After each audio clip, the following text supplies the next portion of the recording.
Good evening. It is now 7 p.m. and I would like to start the meeting of the Standards Committee. I would like to remind everyone present that this meeting is being recorded and will be uploaded onto the Council's website. Item number 1, apologies for absence.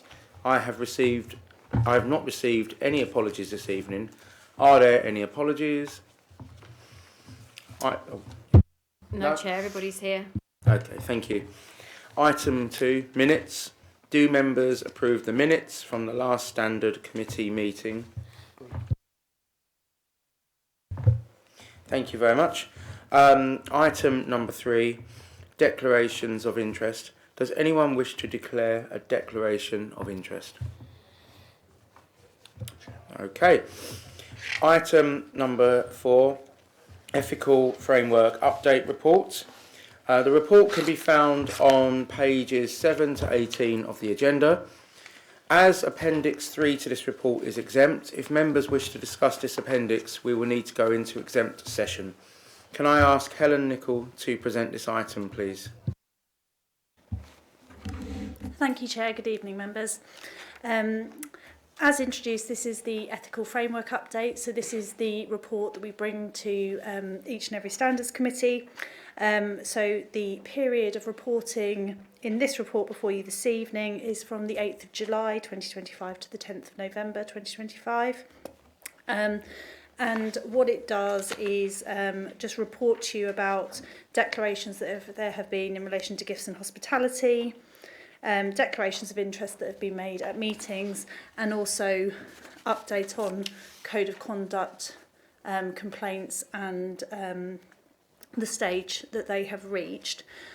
So in Appendix 1 to the report, you'll see the gifts and hospitalities record. There have been 2 gifts and hospitalities declarations during the relevant period. And at Appendix 2, we have the declaration of interests, and we have had 3 non-pecuniary interests that have been declared, all of them at the Planning Committee. As the Chair has said, we have Appendix 3, which is exempt and sets out the code of conduct, current status of code of conduct complaints. So we have 4 code of conduct complaints that I can talk about, sort of the overarching information in open session, and also you'll note reference to also appearing in Appendix 3, the decision notice from a standards hearing panel. But as the Chair said, if we want to discuss those, then really we need to move into exempt session to do so. Thank you.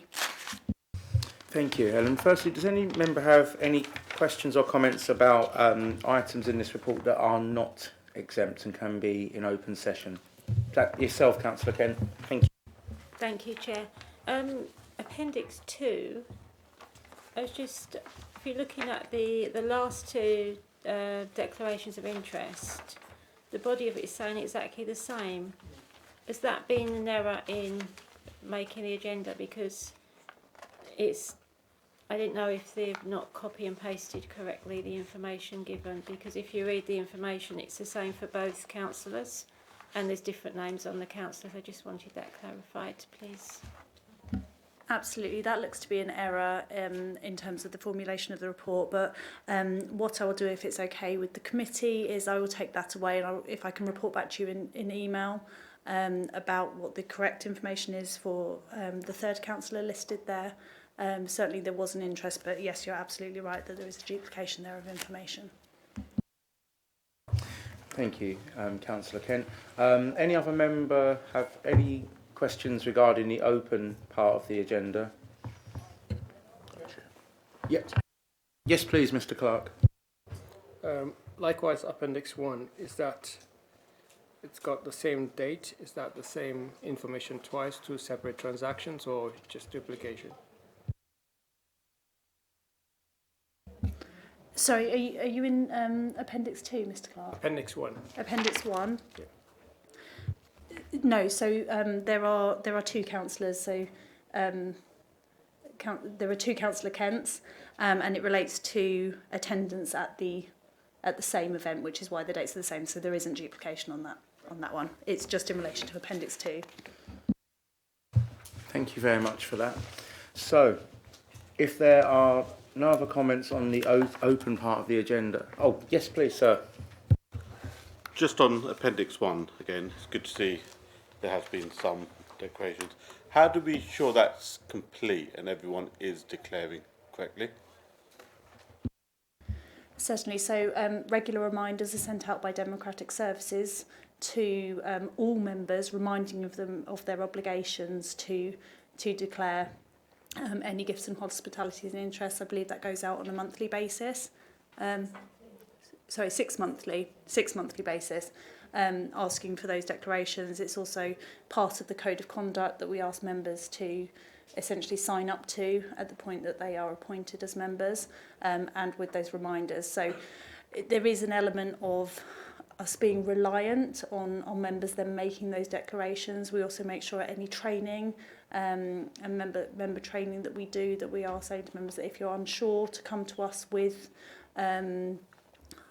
any requests for guidance or advice. And so we do on occasion have members approach us to say, look, there's this situation, can I have advice from either the monitoring officer or the deputy monitoring officer as to whether there is a declaration to make. And is there a check to ensure that everyone is making a declaration, even if it is blank? So if I could, sorry, I just want to check that I'm understanding the question correctly. As I said, the advice and guidance is out there for members to access, and we do go out with those checks. We are then reliant, we can't know, there could be gifts and hospitality that we don't know about, but it is obviously an obligation on members to report that to us so that we can maintain that register. Of course, if we found out from another source that there was a potential gift and hospitality that wasn't declared, then we would obviously approach that member to say, well, we've become aware of this. Can we have that discussion with you? But there is a challenge there in terms of being able to absolutely maintain that checks and balance, because we are reliant on that information being provided to us. But could it be possible to get all members to declare, even if they have got nothing to declare? We do. Okay, fine. That was the question. Thanks.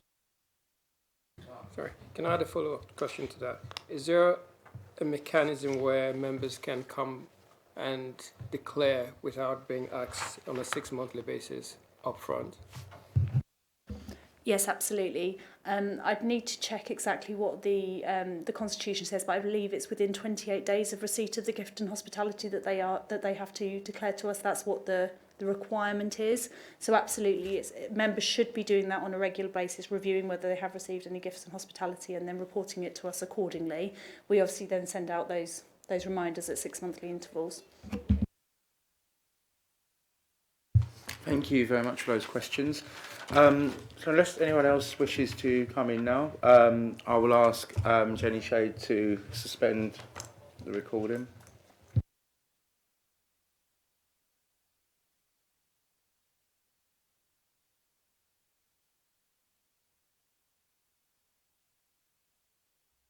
Thank you very much. We're now back in open session. So, recommendation 2.1, note and provide any comment on the register of gifts and hospitality at Appendix 1. Agreed, we've done that, yeah. 2.2, note and provide any comment on the register of declarations of interest at Appendix 2. I think we have, agreed? Yeah. And 2.3, note and provide any comment on code of conduct complaints received and concluded during the period as set out in exempt Appendix 3. Agreed? Yeah, thank you. Okay. Now move on to the additional item, briefing note, government response to consultation on strengthening the standards and conduct framework for local authorities in England. This briefing note has been emailed to members prior to the meeting, but copies have also been tabled this evening.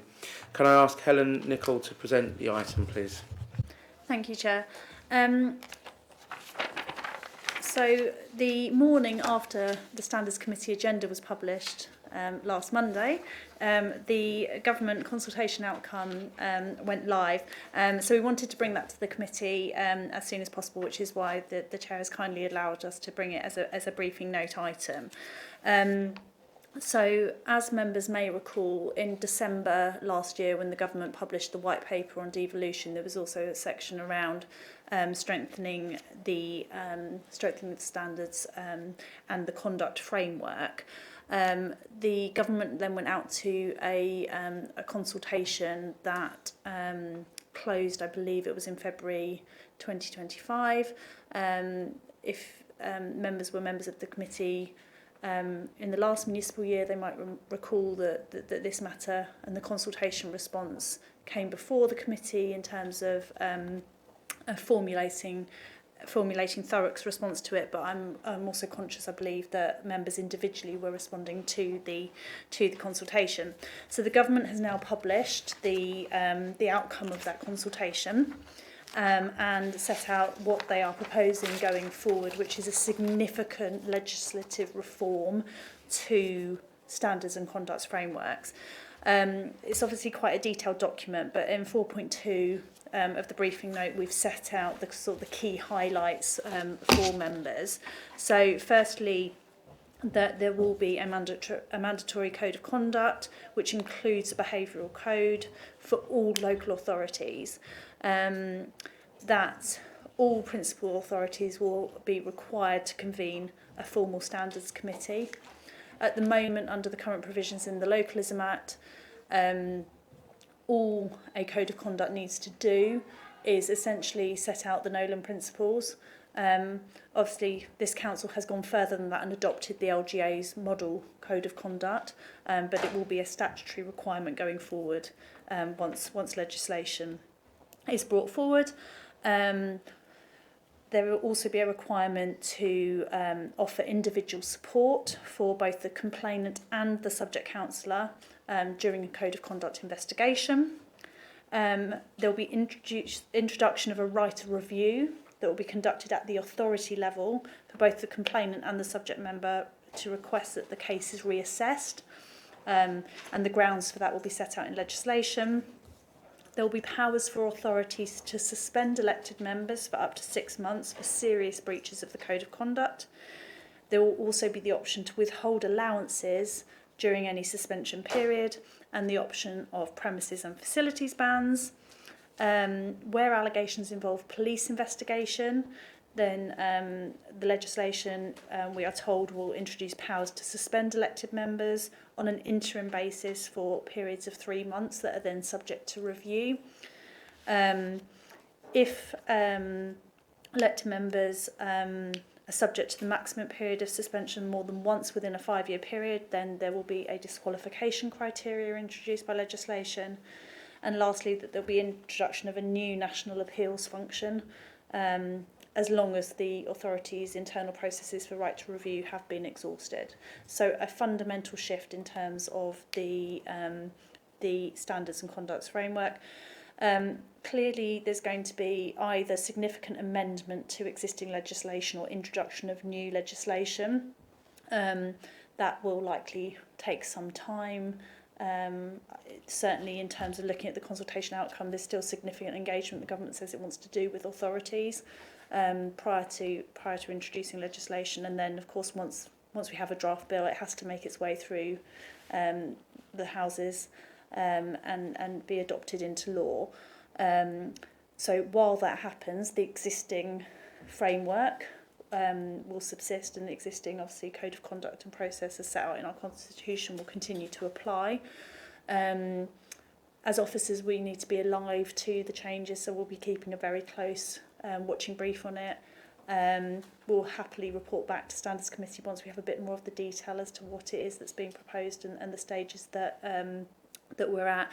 And also, we need to be minded that we're going to need to make constitutional changes once that new legislation comes into being. So really, the purpose of this briefing report today was just to put it before you, so you're aware of the sort of the update, but to also allow for any discussion and questions that there might be. Thank you very much for that update. Is there any member any member of the panel would like to ask a question or to comment on anything? Yes, please, Councillor Arnold. I'll be brave enough to make the comment.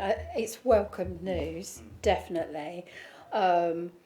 disappointing is probably not the right word on the time scale, because I obviously there has to be a procedure to put this through, but we need to sort of bear in mind that we're probably looking at years, are we, rather than months? There's no timetable within the consultation response that I've been able to find. Clearly, this is a priority of the government. That's what they're saying in terms of the consultation outcome. So there is obviously then capacity to move things forward at a quicker pace, but obviously that timetabling is out of our hands. I'm happy. I will keep a very close eye on what's happening, and as soon as I have any more indication around timescales, then we'll happily report back to this committee about it.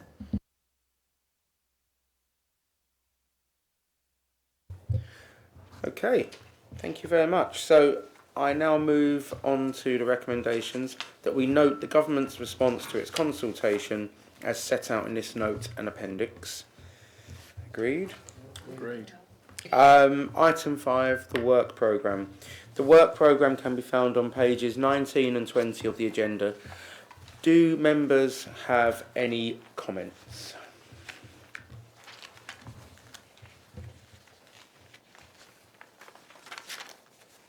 No? Oh, yes, please. Apologies, not a comment, but just an observation. If we could have an update at that meeting on the ongoing matters. Cool framework. Do you mean like we've discussed tonight, like the individual cases and things like that, or? Yeah.